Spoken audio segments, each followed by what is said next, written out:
Bienvenidos a una nueva clase. Hoy abordaremos las causas políticas, sociales y económicas de la Revolución Mexicana. Para ello, debemos entender que a finales del siglo XIX y principios del siglo XX, México presentaba profundas desigualdades sociales, económicas y políticas. Y es que durante el régimen de Porfirio Díaz impulsó el crecimiento económico mediante la inversión extranjera, el desarrollo de ferrocarriles y la explotación de recursos naturales. Sin embargo, los beneficios de este crecimiento no fueron distribuidos de manera equitativa entre la población. Las regiones mexicanas presentaban características económicas y sociales muy distintas. En el norte, un mayor dinamismo económico y en el sur estaban organizados en grandes haciendas agrícolas y mantenían una estructura dominada rural por las comunidades indígenas. El sur del país presentaba una estructura social caracterizada por altos niveles de pobreza, analfabetismo y racismo hacia las comunidades indígenas. La falta de desarrollo industrial y la concentración de tierras en manos de hacendados generaron condiciones de explotación laboral.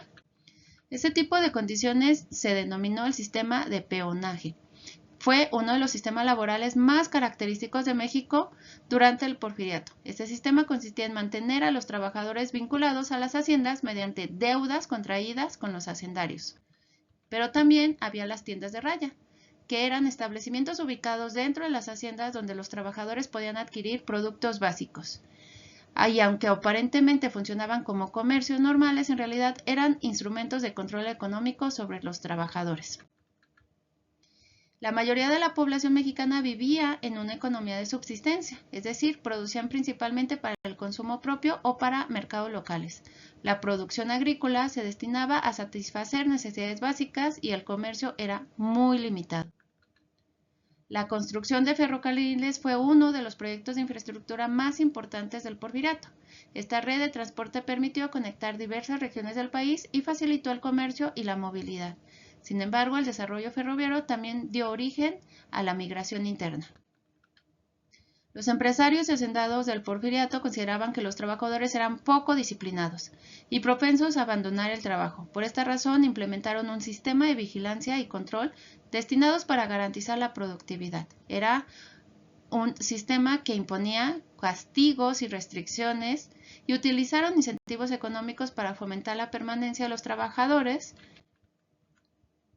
Y en cuanto a la economía política del Porfiriato, se basaba en una estrecha relación entre el gobierno y los grupos económicos privilegiados. Este modelo se resumía en la expresión pan y palo, que hacía referencia a la combinación de beneficios para las élites y represión para quienes se oponían al régimen. El crecimiento económico del Porfiriato no se tradujo en una mejora generalizada. Mientras las élites económicas acumulaban riqueza, los sectores sociales enfrentaban pobreza. Había una desigualdad social que fue uno de los factores que alimentaron el descontento popular y posteriormente se manifestaría en la Revolución Mexicana. Uno de los factores que intensificó el descontento social contra el régimen porfirista fue la crisis económica internacional de 1907. Esta crisis afectó diversos sectores productivos en México, particularmente aquellos vinculados con el mercado internacional como la minería y la exportación agrícola. Durante el Porfiriato se implementaron políticas que favorecieron la concentración de la propiedad de la tierra. Una de las más importantes fue la ley de deslinde y la colonización de terrenos baldíos, que permitía a compañías privadas medir tierras supuestamente sin propietario y apropiarse de una parte de ellas como pago de sus servicios. A comienzos del siglo XX comenzaron a consolidarse en México diversos movimientos obreros que buscaban mejorar las condiciones laborales de los trabajadores industriales y mineros. Y estos trabajadores comenzaron a organizarse para exigir derechos laborales básicos, entre ellos mejores salarios, reducción de jornada laboral y condiciones de trabajo más seguras.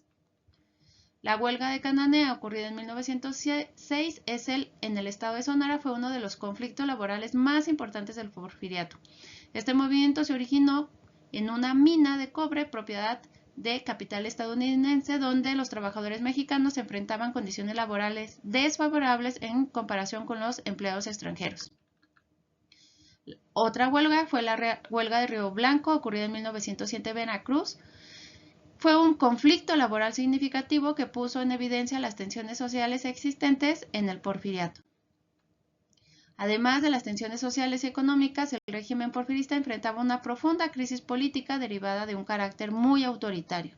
Y es que durante más de 3 décadas, Porfirio Díaz mantuvo el poder mediante la reelección continua y el control del sistema político.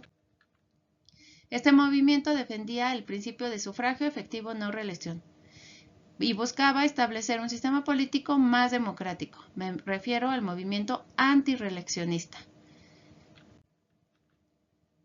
El Plan de San Luis fue proclamado por Francisco I. Madero en 1910 después de que el gobierno de Porfirio Díaz lo encarcelara para impedir su participación en las elecciones presidenciales. En ese documento se declaraba nula la reelección de Díaz y se convocaba al pueblo mexicano a levantarse en armas el 20 de noviembre de 1910. El movimiento revolucionario se extendió rápidamente por distintas regiones del país y diversos líderes locales organizaron ejércitos insurgentes que lograron derrotar a las fuerzas federales en varias ciudades importantes. Tras la caída del régimen porfirista, Francisco I. Madero asumió la presidencia con la intención de establecer un sistema democrático basado en elecciones libres y libertad política. Sin embargo, en 1913 ocurrió un golpe de Estado conocido como la Decena Trágica, durante el cual el general Victoriano Huerta traicionó al gobierno de Madero y tomó el poder. Entonces, tras el establecimiento del gobierno de Victoriano Huerta, diversos grupos revolucionarios comenzaron a organizarse para combatir lo que consideraban un régimen ilegítimo. Entre estos grupos destacó el movimiento constitucionalista encabezado por Venustiano Carranza, gobernador de Coahuila, quien se proclamó defensor del orden constitucional y de la legalidad política. El ejército constitucionalista fue la fuerza militar organizada por Venustiano Carranza para enfrentar al gobierno de Victoriano Huerta. Este ejército estuvo integrado por diversas facciones revolucionarias que, aunque tenían objetivos políticos sociales distintos, coincidían en la necesidad de derrocar al régimen huertista. El gobierno de Victoriano Huerta enfrentó una fuerte oposición política y militar dentro y fuera del país. La presión ejercida por las fuerzas revolucionarias junto con el aislamiento diplomático y los conflictos internos debilitaron significativamente su régimen. Después de la caída del gobierno de Huerta, las diferencias entre los distintos grupos revolucionarios comenzaron a hacerse más evidentes. Aunque habían luchado juntos contra un régimen, sus proyectos políticos y sociales eran muy distintos. La Convención de Aguascalientes fue convocada en 1914 con el propósito de reunir a los distintos líderes revolucionarios y buscar una solución política a las diferencias existentes entre las fracciones. El objetivo era establecer un acuerdo que permitiera consolidar un gobierno revolucionario unificado. Tras el fracaso de la Convención de Aguascalientes, el movimiento revolucionario se dividió principalmente en dos grandes bloques: los constitucionalistas, encabezados por Venustiano Carranza, y los convencionalistas, que agrupaban a fuerzas cercanas a Francisco Villa y Emiliano Zapata.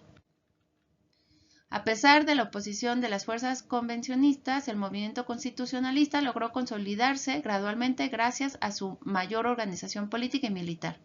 Bajo el liderazgo de Venustiano Carranza y el talento militar de Álvaro Obregón, los constitucionalistas obtuvieron importantes victorias. Una vez consolidado el poder político, el movimiento constitucionalista comenzó a plantear la necesidad de reformar el sistema político, jurídico del país. El Congreso Constituyente se reunió en Querétaro entre 1916 y 1917 con el propósito de redactar una nueva constitución para el país. En este congreso participaron representantes de diferentes regiones que discutieron diversas propuestas relacionadas con la organización política, los derechos sociales y el papel del Estado. Una de las características más importantes de la Constitución de 1917 fue la incorporación de derechos sociales que buscaban responder a las demandas de distintos sectores de la población. El artículo 27 de la Constitución de 1917 estableció un nuevo régimen para la propiedad de tierras, los recursos naturales en México, y el artículo reconocía que la nación era la propietaria original de las tierras y las aguas. El artículo 123 de esta misma Constitución de 1917 estableció un conjunto de derechos laborales destinados a proteger a los trabajadores. La Constitución de 1917 representó un momento fundamental en la historia política y jurídica del país. Este documento no solo estableció las bases del sistema político moderno, sino que también incorporó principios sociales que buscaba atender las demandas surgidas durante la Revolución. La Revolución Mexicana produjo profundas transformaciones en la estructura política, social y económica del país. Aunque el conflicto armado generó una etapa de inestabilidad, también permitió sentar las bases para la construcción de un nuevo Estado.